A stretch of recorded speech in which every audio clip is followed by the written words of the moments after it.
With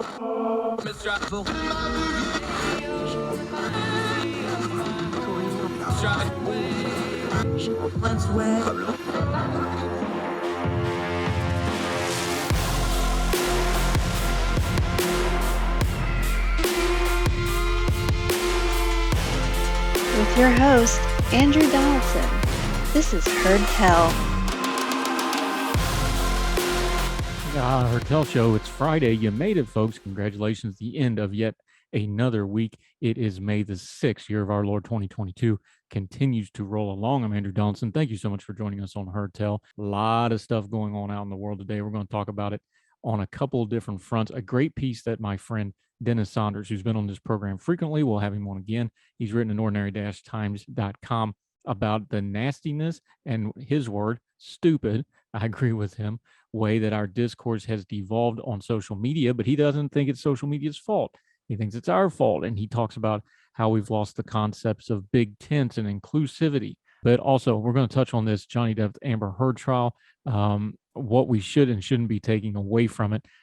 It touches on something that's relevant in all of our culture across politics and culture and stardom, fan culture, and how it will really screw up your discernment on what's going on in the world. We're going to end on a really good note. DoorDash driver who ended up saving the life of the person she was supposed to be delivering the food to, and also gained a friend in the process. Talk about that in just a little bit. Great guest today, another Young Voices contributor, Elise, Amez-Droz. She is going to talk healthcare with us. We're going to talk about why the American system is the way it is. It's still a great healthcare system. It's as good as anywhere in the world, but it does have a lot of issues. We don't want to overblow the problems. We don't want to underplay the challenges either. Great perspective from her. Going to talk about how the employee-based insurance system has changed American healthcare for good and bad, government regulation, how that's changed, how we are down the road from the Affordable Care Act, how that has changed things, and what's coming up, because we do have kind of a ticking time bomb on healthcare regulation getting ready to go off. She'll explain all that. Elise Amez-Droz on Heard Tell today. Can't wait to talk to her. You're going to really appreciate this conversation on healthcare. But first, back to the issue of the day. We are still talking about abortion since the Alito draft became public knowledge.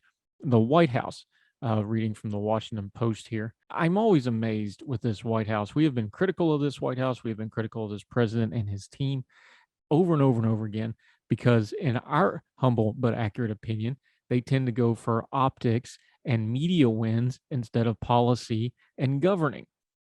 This is just, if this is accurate, what we're going to read here, this is from Yasmin Adelaide and Tyler Panger. I apologize if I'm mispronouncing those names. Writing in the Washington Post, the headline, White House scrambles for ways to protect abortion. Reading into the piece just a shade. In the hours after the leaked Supreme Court documents signaled, once again, folks, no such thing as a leak. It was leaked on purpose. Signaled the court was poised to overturn Roe v. Wade in the coming weeks. President Biden vowed to fight to protect access to abortion. Quote, "We will be ready when any ruling is issued," Biden said in a statement on Tuesday. But in marathon meetings and phone calls among White House officials, government lawyers, outside advisors, and federal agency officials, a sobering reality has settled in. There is little the White House can do that will fundamentally alter a post-Roe landscape. While officials have spent months planning for the possibility the court would overturn the landmark ruling, the leaked document caught the White House off guard. Let's stop right here. How in the world did that catch you off guard? Little old us at Ordinary Times, we've been discussing since the initial oral arguments of the Supreme Court that when this went down, it was going to be a dominant news story. We had already discussed it. Now, we expected it to be in June, because usually the court holds major decisions like this to the end of the term. So we were like, well, June's going to be abortion month on Ordinary Times. That's how we're going to have to do our coverage. That's what people will be writing about. It's how we're going to have to moderate our discussion boards. We're just doing it about 3 or 4 weeks early, but it doesn't really surprise us, because anybody that listened to those oral arguments, looked at the makeup of the court, and looked at the arguments involved, knew that one way or the other, even if they upheld Roe or overturned Roe, this was going to be a big deal. So how in the world would the White House not know about it? Hold that thought. We'll be back to that in just a second. Officials are discussing whether funding, or whether through Medicaid or other mechanisms, could be made available to women to travel to other states for an abortion, according to outside advisors who spoke on the condition of anonymity to describe internal discussions. but many doubt whether that is feasible. Congress can guarantee the abortion access nationwide by making the protections under Roe v. Wade law, but there's widespread recognition inside the White House that this path has been foreclosed for now. Democrats hold a razor-thin majority in the Senate, and key Democrats have made it clear they will not be supporting eliminating the filibuster, which would require the 60 votes. A lot of what the Biden administration could do would be window dressing, in that ultimately we're going to have a system of conflicting access to reproductive health rights depending on the state you live in, said Lawrence Gostin, director of the O'Neill Institute for National and Global Health. Quote, this is a direct quote, and there's very little that Biden can do about that. So one of two things is going on here. Either they really were completely caught flat-footed, not unbelievable with the way this White House has conducted their business over the years, or, and I think this is probably more accurate, they just don't know what to do and are flailing because they don't have an option here and they know this is hurting them on their base. Abortion, the reason it's so loud is because this is the issue that people feel the strongest about and are the least likely to compromise on. Now, this ruling initially, fundraising went up for Planned Parenthood, fundraising went up for the Democratic Party. So the base of the party that is very pro-choice is going to be very engaged on this issue. The problem is it's not really going to expand past that base because not a whole lot of other people are going to come in on this issue. We talked about it before. Before this happened, Punchbowl News, we talked about it on yesterday's program. Abortion wasn't a major issue in this campaign. Now it'll be a more important issue in this campaign for the midterms, but it's not going to take over the number one slot. The White House is trying to act like they're doing things. This is the kabuki theater, the failure theater. Oh, look how hard we're trying. But there's almost nothing they can do about any of this. Everything's automatic now. The states, the 26 states that have laws on the books, those will go into effect. They'll be challenged in court, and around we go again. Almost every state legislature will probably take a look at abortion if this goes down in June like we think it's going to. And the Biden administration, they're trying to substitute exertion for efficiency and governing. They're looking like they're doing a lot. They're exerting a lot of effort. They're making a lot of noise, but there's absolutely nothing they can do about this.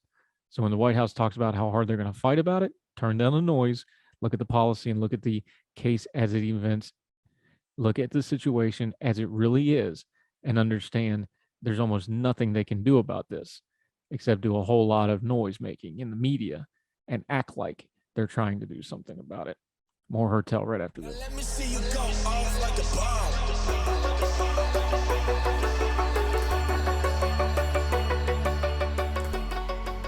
Welcome back to Hertel. I'm just going to touch on this briefly because it's really loud in the culture, but it's something that I don't care to discuss or deal with. The Amber Heard and Johnny Depp trial continues to drag on and get tons of coverage. Ezra Marcus has written in the New York Times a piece that I think is well worth your attention on this topic. Go seek it out. Go find it. We'll link to it in the show notes.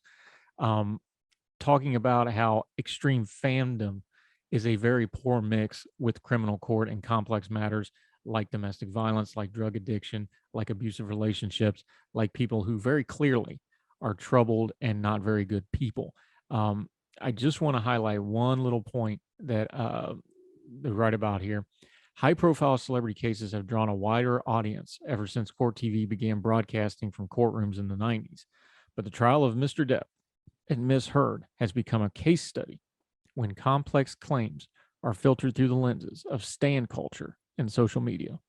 In addition to the live coverage on TV, YouTube, and various outlets and websites, countless short clips edited for maximum virality are circulated on Instagram and TikTok. Fan cams and social media parlance featuring forensic analysis of Mr. Depp and Mrs. Heard's trial attire and courtroom exchanges that have been described as savage, all caps. Here's the deal with this extreme fandom, always, without exception, clouds your judgment and your perspective. This goes for politics, it goes for Hollywood movie stars, goes for music stars, goes for pro wrestlers. It can go to a famous family member or a patriarch or matriarch of your family. You can have a fan culture based around them where you don't see them clearly. We've talked about that when we've dealt with abuse episodes, how those sorts of things happen. I don't get into the nitty gritty of this case for a couple of reasons. One is once you start going to things like domestic violence, people who have admitted drug use, things like this, it's extremely messy. That's why we have courts. Let them sort that sort of stuff out. There is no good guy here. I don't care about your fandom. If you want to parse out who was more bad, that's fine. But both of these people are bad human beings that have a wealth of problems and have done a lot of damage to themselves and to each other. I wish them better than what they have. I doubt they get the help they need, but that's my wish. But this is a very bad thing for you to take your culture and try to apply it to other things, because it doesn't really apply to anything else. It's just your fandom talking if you think one of these people is worth holding up over the other. They're both troubled. They're both horrible people when you actually look at what they're doing to each other here. Fandom is dangerous. It comes from fanatic. And you don't ever want to be a fanatic about another human being, because no matter who that human being is, they're just as flawed as you are. They put their pants on just like you do. And if you start hitching your wagon to their star, you're always going to wind up astray 10 out of 10 times. Turn down your fandom, whether it's a politician, whether it's Johnny Depp and Amber Heard, whether it's whoever else. Get a wide perspective. Don't ever get looped into fandom, and make sure you can keep your head. So when something happens that is extremely complex, like a domestic violence case, like the accusations that go on in this Amber Heard case with Johnny Depp, and how they are treating each other and clearly have been in a toxic, brutal, awful relationship that neither one of them should have been in, you can parse it out, stand back and go, no, that's a whole lot of bad mess and there's no good there, instead of wading into the muck knee deep and starting trying to parse out what's good and what's not. Because from a distance, when people look at you, all they see somebody's messing around in the muck. More Heard Tell right after this.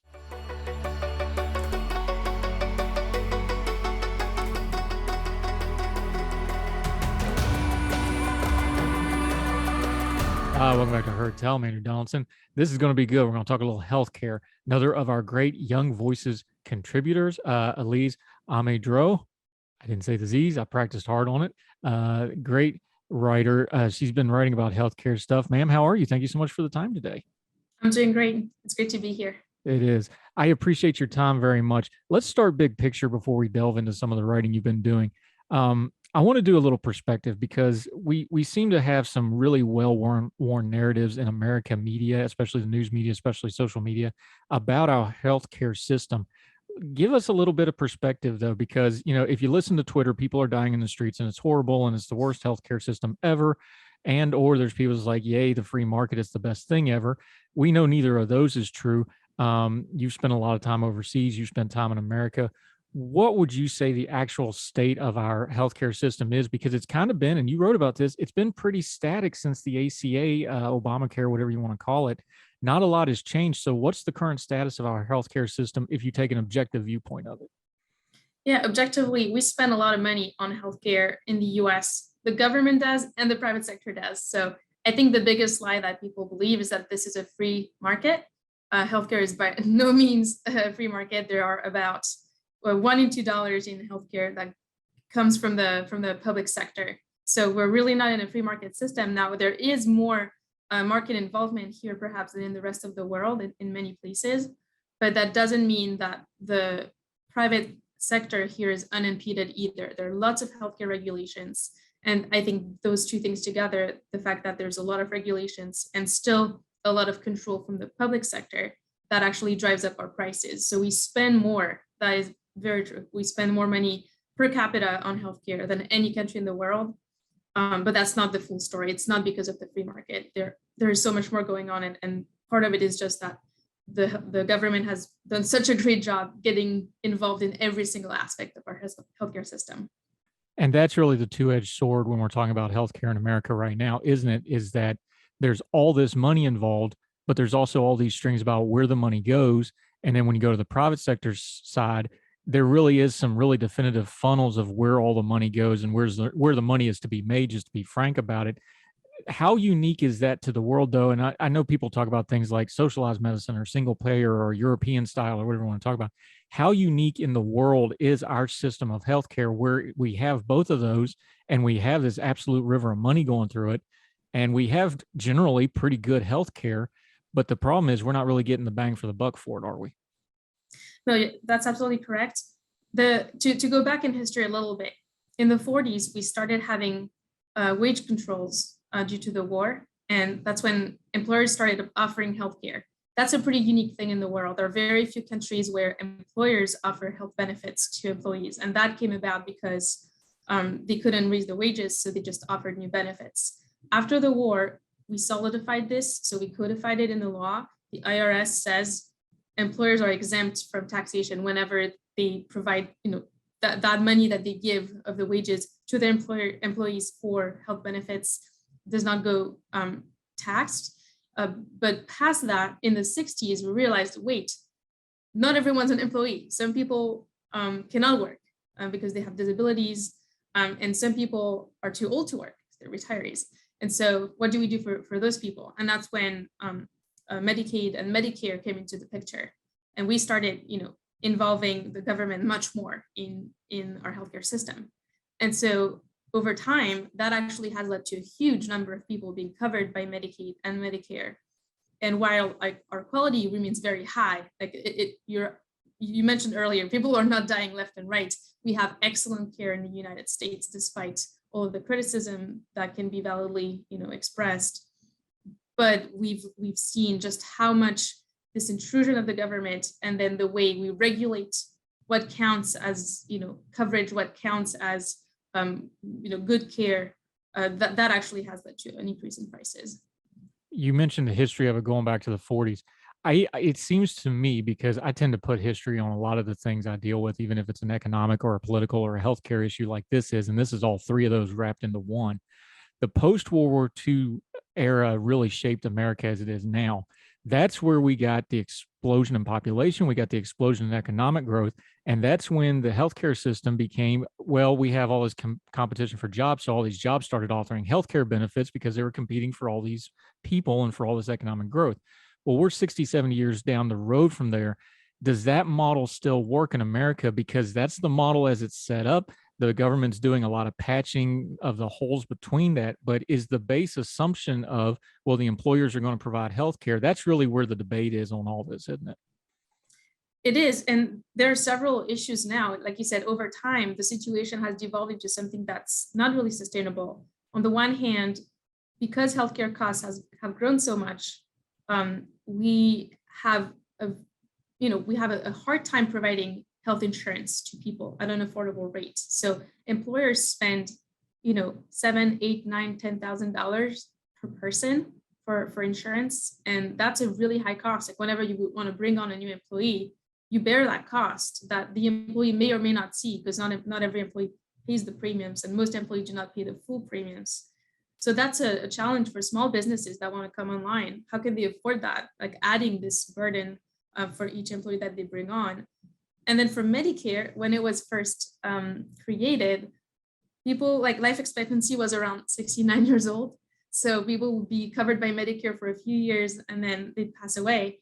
Currently, thanks to advances in medicine, we have much longer lives. And so people, someone who retires today has a life expectancy well into the 80s, which means that we're now giving people care for, 15 years, 20 years. That's very expensive, and it's not sustainable at the rate that we're seeing it now. Yeah, Medicare and Medicaid is always going to be an issue. Let's come up to the present moment, though. The dominant force in the healthcare debate and discussion and discourse has been the Affordable Care Act, Obamacare.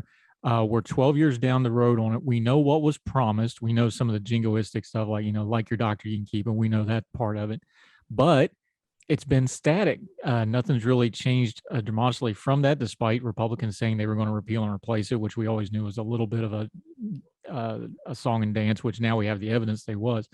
12 years on, what did it do? What didn't it do? Because that's really the framework we need to take as far as going to, okay, what's our next steps in trying to improve healthcare here, isn't it? Yeah, so one thing that it promised, or at least Obama on the campaign trail in 2008 promised that he was going to cut costs for a family of four by $2,500 a year. Well, our costs have tripled or quadrupled since this happened. So since we passed Obamacare. So costs have not gone down. It has not been affordable. Has it covered everyone? Because we were saying, we're going to protect patients, we're going to give them coverage, but we'll still have roughly 30 million people who are uninsured. That's about 1 in 10 Americans.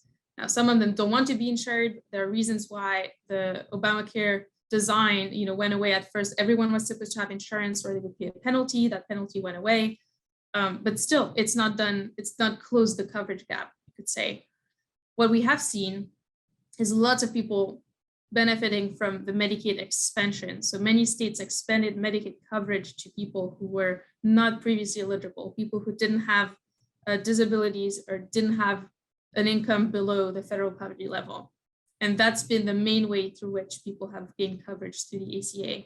Now that coverage is not great, and it is also pricey both to the federal government and to the states without seeing great improvements in health outcomes. Yeah, talking to Elise, Amez-Droz, Young Voices contributor who works in healthcare related issues. I got to point out this too, because part of the reason it's been static, that doesn't mean we're not doing things on the edges of it. In fact, the 2021 stimulus bill, the American Rescue Plan, you just mentioned COVID. Part of the COVID stimulus was they dumped a ton of money for subsidies for folks to get onto the ACA care plans. Obviously, there's a health pandemic, there's a health issue, so that makes a little bit of sense. But if we go back again, that was exactly what this was supposed to avoid, and here we are doing the money into it. Was this a gap in the policy? Was this a gap in how it was written? Or was this just one of the unintended consequences of the way the ACA was written to start with? So those benefits, these subsidies are supposed to go to people who aren't quite eligible for Medicaid because they earn too much, but or are not, don't meet the criteria, but also don't have employer-sponsored insurance. Now, during the pandemic, the logic was people are losing their jobs, right? So we have to find a way to give them healthcare coverage. If they have COVID, they'll need to have coverage. However, the coverage that we gave them isn't great at all. So the most affordable plans on the ACA exchanges have a deductible of $7,000, which means that when you have that kind of insurance, you need to first spend $7,000 out of pocket on your care before insurance kicks in. Most people don't have that money sitting around anywhere, especially if they're the kinds of people that you'd expect, to struggle to find healthcare coverage because they're not employed. So that kind of coverage is, in my view, a dishonest form of giving, insurance to people, because it makes them feel like they have access to services and that they will be covered. They only realize after the fact that a lot of it was not covered, or maybe all of it wasn't covered. So that was the logic, is giving people insurance, but then we didn't really account for the true cost of that insurance. And actually, it happens that a lot of the subsidies too went to people who could very well afford private coverage out of pocket. So during the pandemic, those subsidies were very generous, and they went to people who absolutely did not need them. Yeah, and you wrote about it when you wrote a national review on this, and we're going to link to your article. We encourage people to read it. The problem with subsidies when it comes to healthcare, as opposed to something like farming subsidies or whatever other subsidies you want to point to, is what they've been doing with this, especially in things like the American Rescue Plan. They're really hiding how high the cost is with the subsidies. And that's where you get into where you're saying, look, this isn't fair to the people, because you're talking about $7,000 out of pocket. We see all the data of, like, if a normal family would have to come up with $500 cash, like 3/4 of them couldn't do it. You're talking about $7,000. That's a lot of money to a lot of people.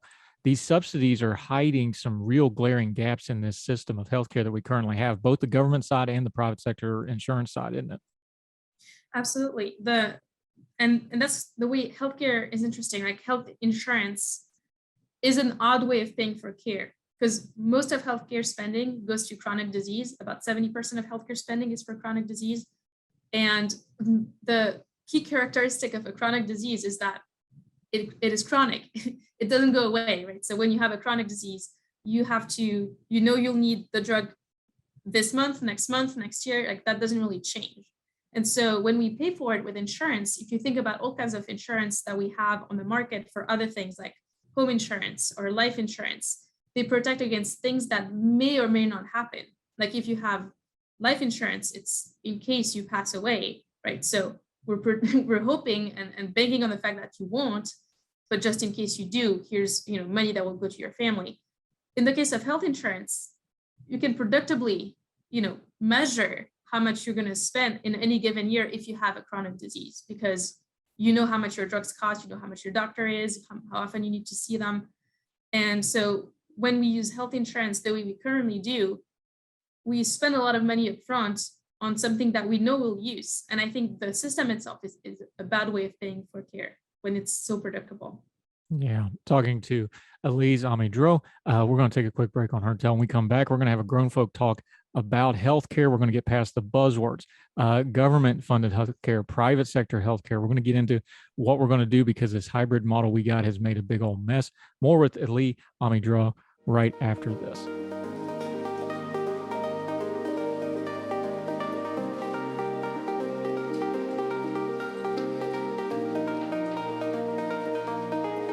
Welcome back to Her Tell. We're continuing to talk little healthcare today with our friend Elise Amez-Droz from Young Voices.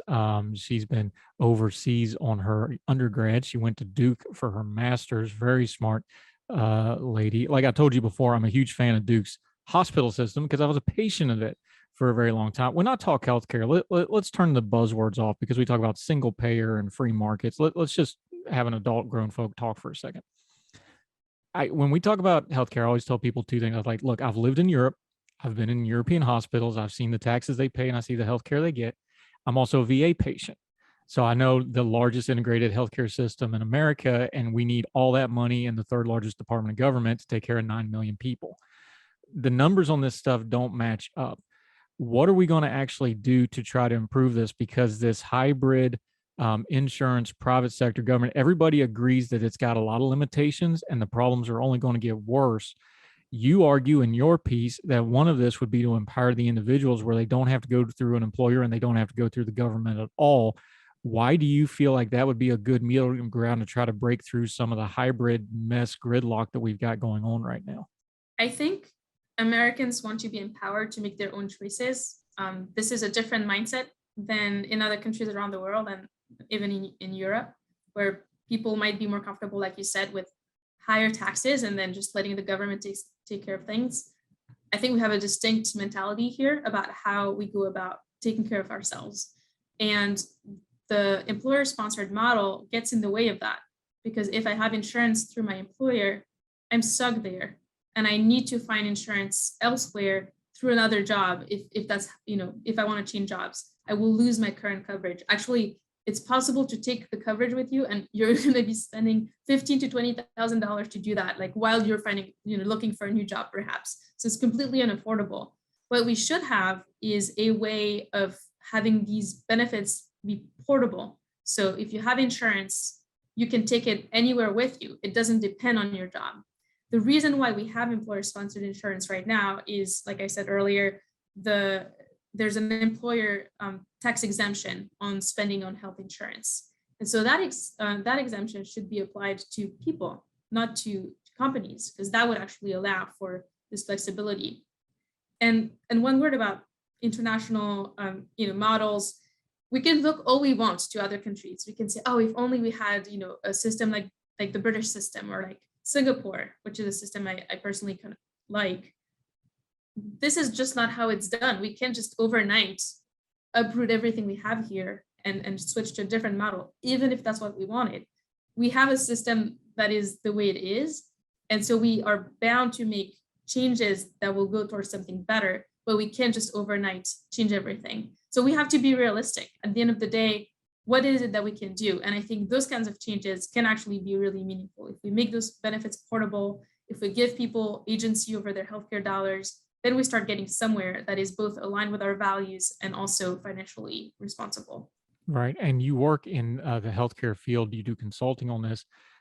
The other side of that, of course, is the only way you're going to guarantee that portability is the government's going to have some kind of a hand in it.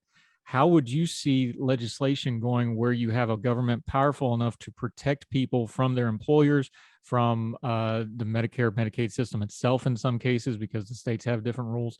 How do you have a government that has that much power, but is also still going to be able to give some individuality and some freedom to these folks to get things like those tax benefits? Because we've already seen it with things like ACA. Our legislative branch loves these big sweeping regulations. They love big sweeping bills. They're just going to say, well, why don't we just cut out the middleman and we'll just control the whole thing? That would be the concern with that, is that they'll go for the one and you wind up with the other. How do you think that could work legislatively if you could get it done? Well, I think we've done it in some regards already when it comes to Medicare. So Medicare used to be just a pure administrative top-down system, right? So Medicare would say, I'm going to reimburse doctors for every single service that they provide to a Medicare beneficiary. And that's still the case for many beneficiaries, but now, since fairly recently, people can switch to what's called Medicare Advantage. So instead of taking what the government offers them, they'll find a private plan that gives them coverage. That's usually much more generous than what the government gives.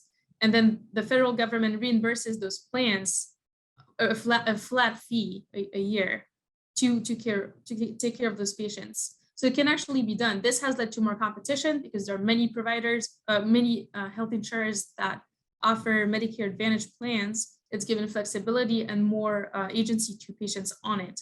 So I think there are ways in that regard that work. And like you said, for to change the portability, I think it's simply changing, Congress, if that is what they want to do, to reform the portability, they could change the rules around the employer exemption. I think it can be done. Yeah. Talking to Elise, Amez-Droz, our friend from Young Voices, healthcare expert, as you can tell from having listened to her for the last 18 minutes. Let's talk about that for a second, though, because Medicare expansion is wildly popular. Every time it goes on the ballot, it almost always passes, even in deep red states. Do you see some way, you just mentioned it's already been retooled some from the original bureaucratic system that it started out as. Is one of the paths forward just going to have to involve Medicare expansion because it's so popular? It's not going to get pared down. No politician's ever going to touch that. There's going to have to be some element of that somehow. Is it going to be scalable enough to solve 30% of this problem, 50% of this problem? Where do you see that going? Because obviously that's the direction the people are going. The politicians are going to follow them. Where's that leading when it comes to this healthcare discussion, do you think? That's a good question. So I was talking about Medicare Advantage, which is for seniors. The Medicaid Expansion is for people who are low income or people who have disabilities. So for those people, like you said, there is the expansion. So states are moving to extend Medicaid benefits to more people than were originally on it before the ACA, before Obamacare. You're right, it's a very popular policy at the state level. Now, states are finding out that it's a lot more costly than they expected. The federal government reimburses states for the money that they spend on Medicaid beneficiaries, but as it's turning out, it's been a lot less affordable for states than they expected. So I think this is one reason for which some states are not going to adopt or going to delay adoption of the expansion for a while. But my view for Medicaid is actually, it should become much more efficient. There's a lot of bloat in it, a lot of ways in which Medicaid beneficiaries are not taken care of very well. And Medicaid should be for people who are truly in need, truly indigent, cannot work, cannot take care of their family without Medicaid being available. But for everyone else, what we want is incentives for people to get off Medicaid, because private insurance works better. It's much better to be on a private plan than it is to be on Medicaid, because you're kind of at the mercy of the state, which is never a good thing. So I think the types of reforms there are different, but program integrity, just more transparency in Medicaid would go a long way. Yep. And here we are right back to talking about cost again, which, every time you talk about healthcare, we come back to the cost. No matter which way you talk about it, more government, less government, more private, less private. How big of a piece of all this, if we're going to have any kind of a coherent, consistent system of healthcare in America, goes to they've got to figure out some way to have transparent pricing and level pricing across the healthcare system, because that's really where all the holes, where all the good intentions fall into, isn't it? Because there's just nobody knows what they're paying until after they get charged. Then they spend years fighting it. Insurance don't cover it. It does cover it.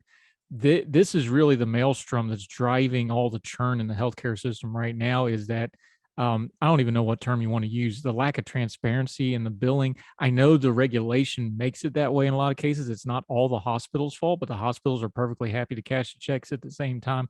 Talk about that for folks that maybe don't fully understand it, or who have never had, like I've gotten, where I've got 5-6 year old medical bills still showing up.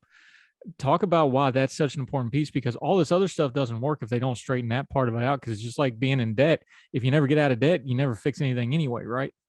Exactly. The problem with the lack of transparency is that we don't ever buy anything else without knowing how much it's going to cost. You can't make a decision without knowing how much something's going to cost. Like, If someone says, do you want to spend, a week at the Ritz on the beach? That sounds great. Oh, how much is it? Oh, wait, I can't afford it. Like, you will make a decision when you have all the facts, and it's not just enough to know that it's going to be good quality. So in the same way for healthcare, people can't make meaningful decisions. And when you can't make a meaningful decision, you're not really in charge of the care that you get. You're not really in charge of your course of action. And it also makes you less responsible, because if someone knows that they can get, if there's a financial incentive for you to stay healthy, you will also, want to take care of yourself, want to improve your health status. So for all these reasons, transparency is very important. I don't think we can have cost savings, but I don't think we can have also better quality of care without people knowing how much things are going to cost ahead of time and then making a fully informed decision. Yeah, talking to our friend Elise Amez-Droz about healthcare. All right, let's do some nomenclature real quick to kind of put a bow on this. When folks are talking about healthcare on their social media or just in their conversation, I think the buzzwords have absolutely destroyed this conversation in a productive way.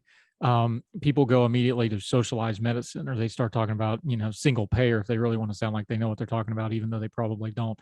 What's some better terminology that people should be throwing out there that will drive discussion, as opposed to just when you say socialized medicine, that wall goes up immediately? What's some terminology people need to talk about? You already mentioned transparency and pricing. That's a good one. But give folks a couple things that they can talk about, even the folks that are maybe on a different ideological side than them, and they can kind of start changing their language in these conversations and see if we can get them a little more productive. Yeah, so one would be patient empowerment or patient choice. Just, the determination that you make for your own care.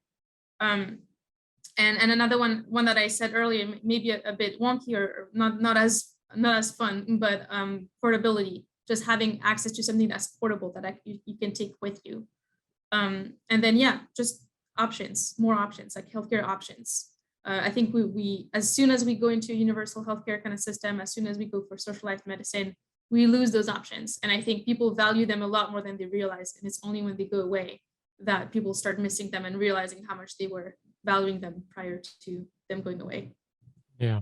To put a bow on this and bring it back to the beginning of what your article is all about, we've had kind of this status quo since about the ACA, Obamacare, went into effect. It's been about 12 years. You pointed out in your piece that's good in a lot of ways because things haven't gotten overly measurably worse at the same time. But we also understand time stops for nobody. How long can this go in this current state before we start seeing real problems? Because we're seeing some strain on the system just from the fact that, inertia moves us forward, but there hasn't been any new regulation. How long can this go before there's going to need to be a real serious overhaul just out of necessity? Because I know a lot of people, the accusation during ACA from the Republican side was, well, they're building this to fail to collapse the system, or 12 years down the road. That hasn't quite happened yet. But at the same time, this can't go on forever. Give us a little bit of a time frame and give us some of the things to watch for of like, okay, we need to get in here and do some remodeling one way or the other. Year is 2026.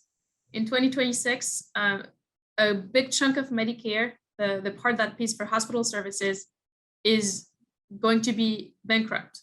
So we won't have a choice at that point. Congress will have to act to change things.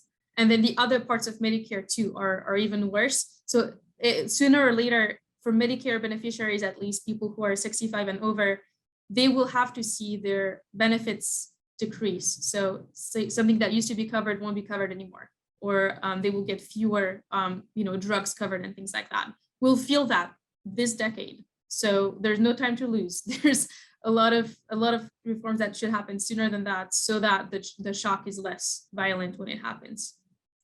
All right. I asked you and you gave me the specific date, 2026. Of course, it's a midterm election year. They probably did that by accident, I'm sure. Elise Amez-Droz, outstanding information on healthcare stuff. This situation ain't going to go. You just said it. We've got a ticking time bomb that we're going to deal with this one way or the other. I'm sure they're going to wait till the last minute. Until we get you back on to talk about this some more, let folks know where they can follow you, where you're writing, your social media and all that, until we see you again on Heard Tell again. Yes, I'm actually pretty offline. I don't have a Twitter, but I do have LinkedIn. So you can find me there, Elise, Elise, and then Amez-Droz, Amez-Droz. And you can just follow me on LinkedIn. I have a creator profile that you can easily follow. Fantastic. She's also on the Young Voices page. You can find her there. They have all kinds of stuff, including some clips of her doing things, and this clip will be up there. Elise, thank you so much for the insight. Really appreciate it. Hope to have you back soon. Thank you so much for the time. Thank you, Andrew. Appreciate it.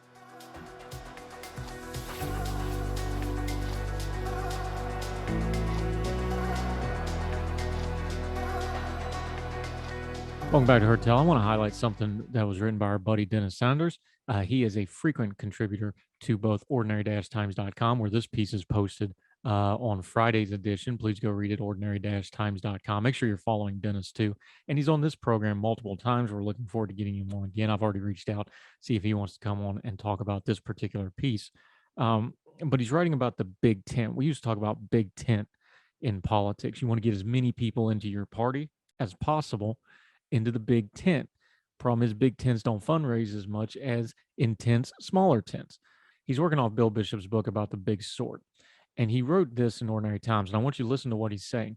And just for full disclosure here, he cites me in this piece as well, but that's not the main reason I'm doing it, although I would really appreciated him citing one of the earliest pieces I ever wrote, and in fact, it's the piece that really kicked off my writing career, which led to my media career, which led to me sitting right here doing Heard Tell with you. It's cited, it's linked in the piece. Go find it. I'd appreciate it. But I want you to listen to his words. Dennis Saunders writing in Ordinary Times here. This sorting is taking place at all levels of American society. Remember when I talked about how the families of representatives and senators lived in D.C. and they mingled regardless of party affiliation? That's not the case anymore. The collegial atmosphere in Congress started to change through the 80s and 90s and what we see today. While you can't pin it on just one person, it's important to note that the former House Speaker Newt Gingrich is a notable role in stripping away civility and turning Congress into the partisan jungle where Republican representatives are pilloried by colleagues and receive death threats because they vote for a Democratic infrastructure bill, and the senators who voted for the first African-American woman to the Supreme Court were deemed by members of their own party of being, quote, pro-pedophile. Twitter may have made it easier to spew this hate, but it was not the instigator. Americans were in the thrall of conspiracy theories well before Twitter and Facebook. Do you remember the stories about Ohio after 2004 election? Do you remember former Congressman Ron Paul's newsletters, which were filled with conspiracies and racism?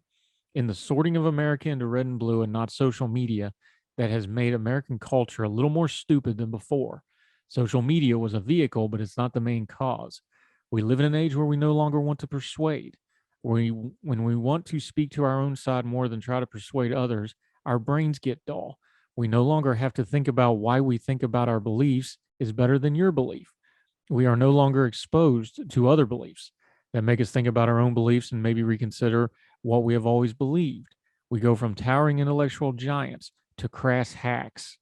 Politically pure cultures lead to inbreeding, and that leads to a lower form of discourse, one that is not only dumb, but it's mean. It's also important to note that social media isn't all bad. It can bring people together. Then this is the part where he cites me. We'll skip that just because, believe it or not, I don't really like talking about myself so much. But Dennis ends this way. America has been splintering from the mass culture for at least 30 years. It has happened gradually over the years and in the last decade, and it happened all at once. Social media made it happen all at once, but it was going on for a long time. If you want to have a more holistic society, one that is more of a big tent than the fragmented society we have now, we have to do more than go after Facebook or YouTube. Our society has been fraying for years. We need to find ways to reknit it. Our society, that's going to take time. No, that doesn't mean we are going to go back to 3 networks and all the other hallmarks of past mass culture. But we can find ways to create new institutions that would welcome a wide swath of culture and not just a narrow sliver of society. Social media isn't innocent in how our society is developed, but it's also not the sole problem. If we want to move away from a dumb and mean culture, we need to find ways to recreate the Big Tent. Thoughts worthy of chewing on? We're going to have Dennis Saunders come on the program in the coming days to discuss this further. A man I greatly respect, whether we agree or disagree. He always makes me think. And we'll be back with more Heard Tell right after this.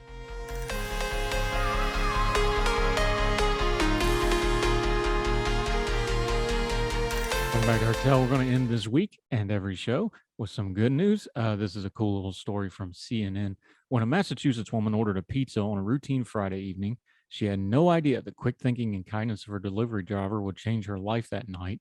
Karen Hubert Sullivan put in the call for a late dinner on February the 11th, and DoorDash driver Sophia Furtado brought the order to the address in the small community of West Island Fairhaven, located on Buzzards Bay, about 20 miles southeast of Fall River. It was a normal night for me, Furtado told CNN. It was almost the end of my shift, but when she got to the house around 10 p.m., she spotted Sullivan lying on the ground outside, bleeding from her head. Sullivan, who had a previous arm injury and a bad knee, had been waiting outside for the delivery. As she turned, her arm and knee gave out. She fell and hit her head on the way down. I just remember laying in my driveway thinking, this is pretty much over. I'm laying there and I saw a whole lot of white clouds. Furtado had previous medical knowledge from her time training as an emergency medical technician, but had failed the National Registry test. She noticed Sullivan's blood was congealing and estimated she had been lying outside maybe as much as 15 or 20 minutes. Karen was unresponsive and her eyes kept rolling in the back of her head. Furtado said, I felt like I was going to lose her. Sullivan's husband, Robert, had been asleep inside the house, but awoke to Furtado's calls for help. She told him to get some supplies as she dialed 911. According to Officer Jim Jodine of the Fairhaven Police Department, Furtado spoke with the dispatcher while rendering aid. At that moment, Sophia became part of our team to aid Karen, Jodine said to CNN.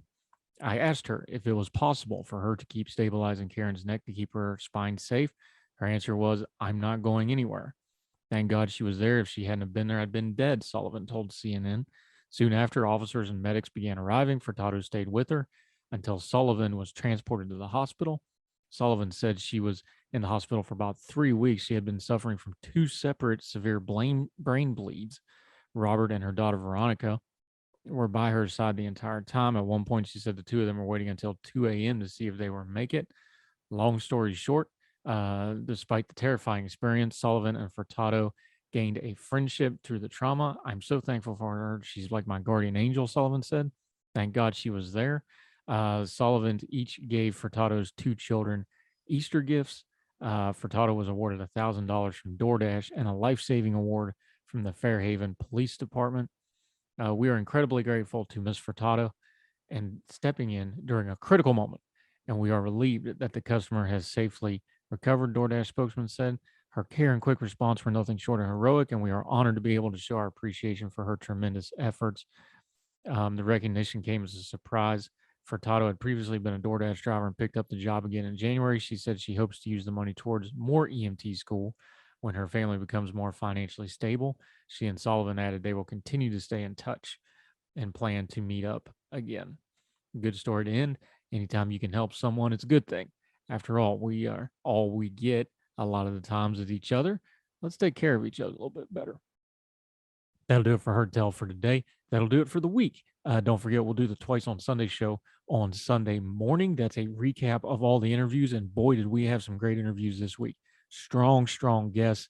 Busy week in the news cycle. I think we did a pretty good job of turning down the noise on it. We're going to keep working hard on it because times like these, that's what we need. More grown folk talk, more discerning our times, less caterwauling, less reacting to the news, more staying ahead of it and knowing what's really going on in the world we inhabit. So until we see you again, we hope you're well. We hope you are well fed. We'll talk to you again soon on Heard Tell. All the music on Heard Tell is provided under a Creative Content license from monstercat.com.